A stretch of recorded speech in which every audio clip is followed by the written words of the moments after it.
Hi friends, welcome back. 57 seconds Prime వీడియోలో తెలుగులో కూడా ఉంది. ఇదొక American science fiction time travel movie directed by Rusty Cundieff. Movie అంటే 1 hour 40 minutes ఉంది. మూవీలో మరీ పెద్దగా మసాలా సీన్స్ లేవు, కానీ ఒక గరం మసాలా సీన్ అయితే ఉంది, లైట్ ఎక్స్పోజింగ్. దాంతో ఫ్యామిలీతో కలిసి చూడడం అయితే కుదరదు. లెజెండరీ యాక్టర్ మోర్గన్ ఫ్రీమ్యాన్ కూడా ఒక రోల్లో యాక్ట్ చేశారు. మరి మూవీ చూసి నాకు ఎలా అనిపించింది, ఏం నచ్చా ఏం నచ్చలేదు, ఇవన్నీ తెలుసుకునే ముందు ఇలాంటి తెలుగు డబ్బింగ్లో వచ్చే ఇంగ్లీష్ మూవీ రివ్యూస్ కోసం మన ఛానల్ అయితే సబ్స్క్రైబ్ చేసుకోండి భయ్యా, నచ్చితే. ముందుగా ప్లాట్ ఏంటంటే, మన హీరో ఫ్రాంక్లీ ఒక టెక్ బ్లాగర్, టెక్ గురు అయిన ఆంటోన్ బరెల్ని ఇంటర్వ్యూ చేయడానికి వెళ్ళినప్పుడు అతన్ని ఎవరో చంపడానికి ట్రై చేస్తే మన హీరో కాపాడతాడు. అక్కడే ఒక మిస్టీరియస్ రింగ్ మన హీరోకి అయితే దొరుకుతుంది. ఆ రింగ్ని ముట్టుకుంటే 57 seconds బ్యాక్ వస్తుంది. అలాగే తన సిస్టర్ హెవీ డోస్ పిల్స్ తీసుకోవడం వల్ల ఆల్రెడీ చనిపోయి అయితే ఉంది.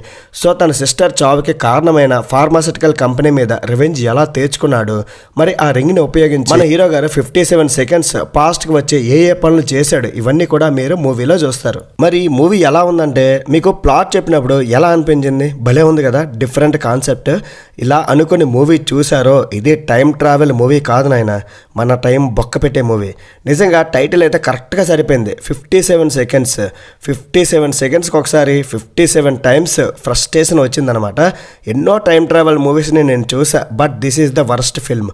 లాజిక్లు లేవు, మ్యాజిక్లు కూడా లేవు. ఎన్ని క్వశ్చన్స్ ఉన్నాయో తెలుసా? ఈ మూవీకి అసలు 57 seconds అని ఎవరు పేరు పెట్టారు? దానికి అర్థం ఏంటి?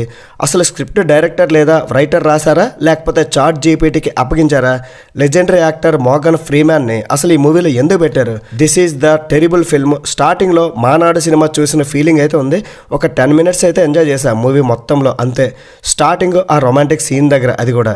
నెక్స్ట్ నుండి అలాగే ఫన్ని జనరేట్ చేస్తారేమో అని అనిపించింది. అయితే అలా అనుకోవడం నా పొరపాటు, బుద్ధి తక్కువ. అసలు మేకర్స్ ఈ మూవీని ఎందుకు తీశారో వాళ్ళకే తెలీదు. నేను ఎన్నో రివ్యూస్ చెప్పాను కదా, అందులో నేను ఏ మూవీస్ని రికమెండ్ చేస్తున్నానో ప్లేలిస్ట్లో కిట్టు టాక్స్ రికమెండెడ్ మూవీస్ అని పెట్టా. అన్ని బ్లాక్ బస్టర్ అని కాదు, ఒక్కసారి చూడొచ్చు, పర్లేదు అనిపించినా అందులో యాడ్ చేసాను, చూడండి. ఇంతకు మించి ఈ మూవీ గురించి చెప్పుకోవడానికి పెద్దగా ఏం లేదు. ఇది డిజాస్టర్లకే డిజాస్టర్ లాంటి సినిమా నాయన, తలనొప్పి తప్ప మరేం లేదు. మరి ఈ మూవీకి నేను ఇచ్చే రేటింగ్ ఎంతంటే 2/5. That's it guys. ఇలాంటి మరిన్ని వీడియోస్ కోసం మన ఛానల్ని సబ్స్క్రైబ్ చేసుకోండి. నెక్స్ట్ వీడియోలో మళ్ళీ కలుద్దాం. లైక్ చేయడం, కామెంట్ చేయడం, షేర్ చేయడం అస్సలు మర్చిపోకండి. బై బాయ్, జై హింద్.